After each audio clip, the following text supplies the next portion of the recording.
La première fois que j'étais en couple, j'étais en 4e.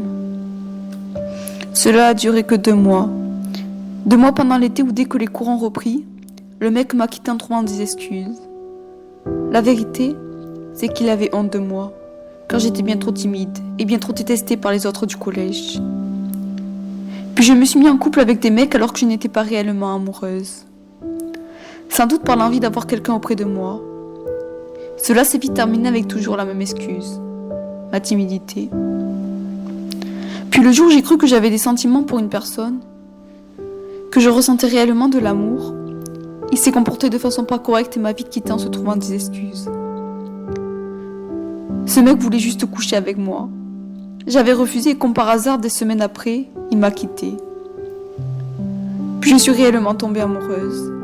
Je vivais un bonheur absolu auprès de celui qui je pensais allait rester auprès de moi toute ma vie. Des mois après, il m'a annoncé qu'il ne s'amusait pas au lit avec moi. Et comme j'étais bien trop timide pour lui et que j'avais refusé de le sucer, il m'a quittée, en me laissant un vide immense. Et j'ai alors cherché des plans cul pour combler ce vide et pour tenter de l'oublier. J'en ai trouvé, mais cela ne suffisait pas. Je faisais désormais plus confiance au mec. Je pensais que je ne méritais pas d'être aimée et que j'allais finir par tomber sur un connard qui ressemblerait à mon géniteur.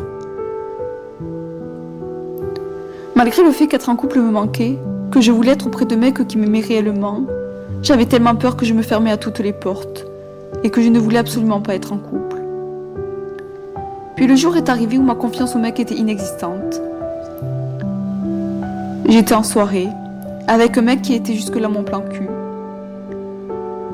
On s'est enfermé dans la salle de bain pour parler et de là, il a insisté pour que je le suce. Sans sexe en l'air, et étant sous l'effet de l'alcool, cela me dégoûtait. Donc j'ai plusieurs fois refusé avant qu'il lâche l'affaire.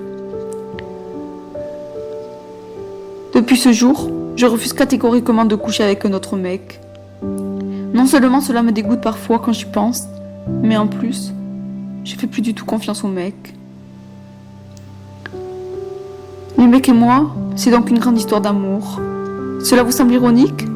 Normal, ça l'est. Tous les mecs que j'ai rencontrés jusqu'à présent, soit ils se foutaient de moi, soit ils voulaient juste coucher avec moi. Ne voyant que mon corps, ils ne voyaient pas ma personne, la personne que je suis à l'intérieur de moi. J'aurais préféré avoir encore du moche pour certains mecs, au lieu d'avoir plein de mecs qui me draguent juste pour satisfaire leurs besoins sexuels. Faisant la rencontre de plusieurs mecs sur internet, ils me demandent souvent des photos de moi, ils me demandent si j'ai des formes. Au lieu de vouloir une histoire sérieuse, ces mecs ne veulent que du sexe avec moi. Désespérée, non seulement je ne veux plus faire l'amour, mais en plus, une histoire sérieuse me fait énormément peur. Même si j'espère un jour trouver un mec qui ne voit pas que mon corps. Les mecs et moi, une longue histoire d'amour. Tellement d'amour que les mecs m'énervent à un point où j'ai perdu espoir d'un jour trouver l'homme idéal.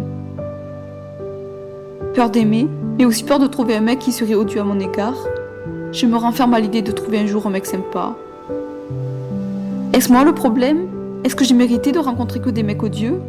Est-ce que c'est parce que je n'étais pas réellement amoureuse des premiers mecs qui sortaient avec moi que la vie me le fait payer ? Est-ce qu'un jour j'arriverai à trouver un mec attentif à mes besoins qui m'aimera réellement pour ce que je suis et non pour ce que je donne ?